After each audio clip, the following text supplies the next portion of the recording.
Welcome everyone, and thank you all for being here this afternoon to pay your respects to my Grandpa Russ. I'm so happy you all are here and my family is truly blessed. I want to say a special thank you to Father Barnhill for always being there for us, and another special thank you to Tom. I couldn't think of a better person for my grandpa to spend his last day with. Over the years, I always thought death came several times to my grandpa, but he ignored it. Monday night, God said, "I'm serious now. I'm going to take you with me," and I'm so thankful he did it that way, peacefully in his sleep. And exactly 4 months to the day after Grandma Rosie left us. Now I'm certain that after 70 years of marriage to that man, my grandma deserved a much longer break.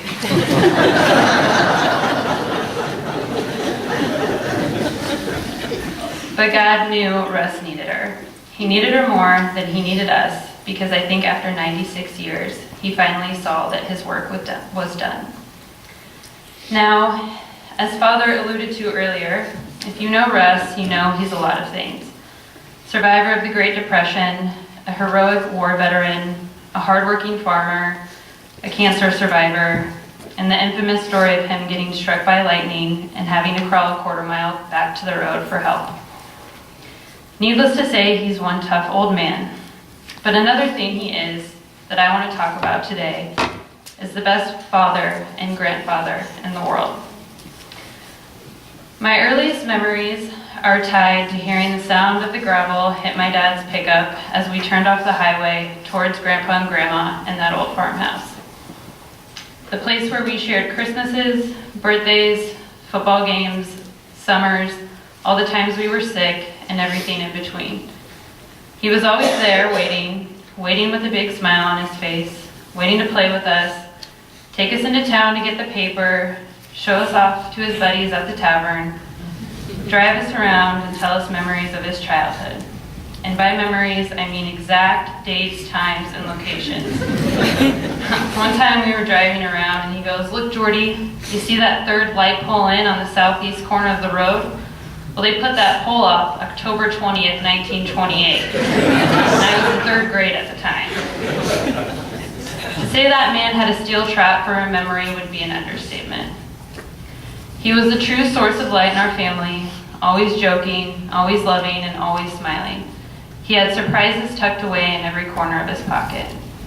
One thing about him I will always cherish and always have with me are his letters. He wrote to his sons and grandkids all the time.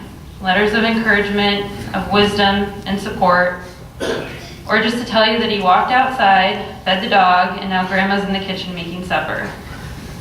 I thought it would be fitting to share one of his letters with you today.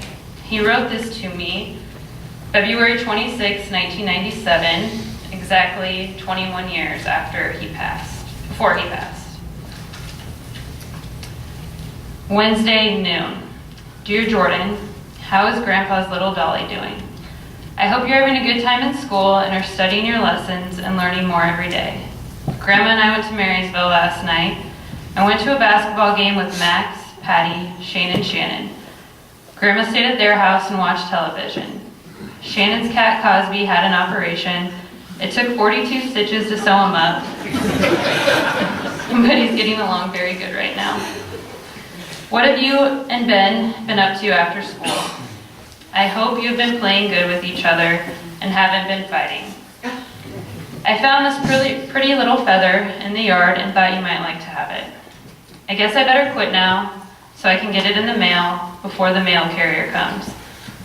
Grandma and I will be looking for you to bring those Girl Scout cookies down soon.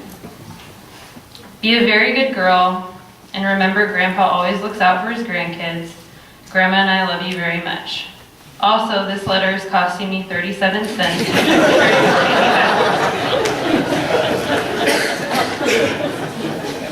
I don't have the 37 cents, but I do have that pretty little feather with me, and you will be getting that back today, Grandpa.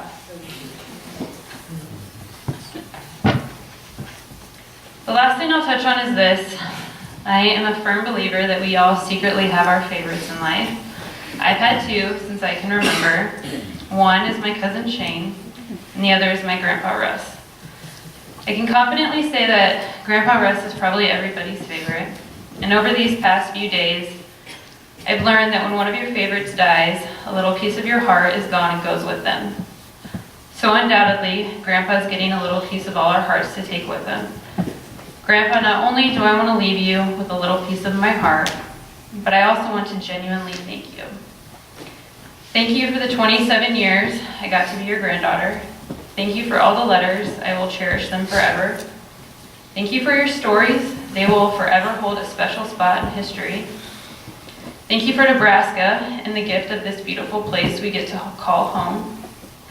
Thank you for marrying Rosie and having 3 incredibly strong sons. 1 I'm lucky enough to call Dad, and 2 who feel more like second fathers than uncles. And of course, thank you for my cousins, for Dusty, Chad, Shane, and Shannon, who will always feel more like a sister and brothers to Ben and I. And last, but certainly not least, thank you for loving football. From growing up with Friday nights in Auburn, watching Dusty and Chad play, to getting to be a part of 71 years worth of Saturdays in Section 29, Row 11. Your love for that game has given this family the most incredible bond. And lastly, Grandpa, getting to be your granddaughter will always be one of the greatest honors of my life.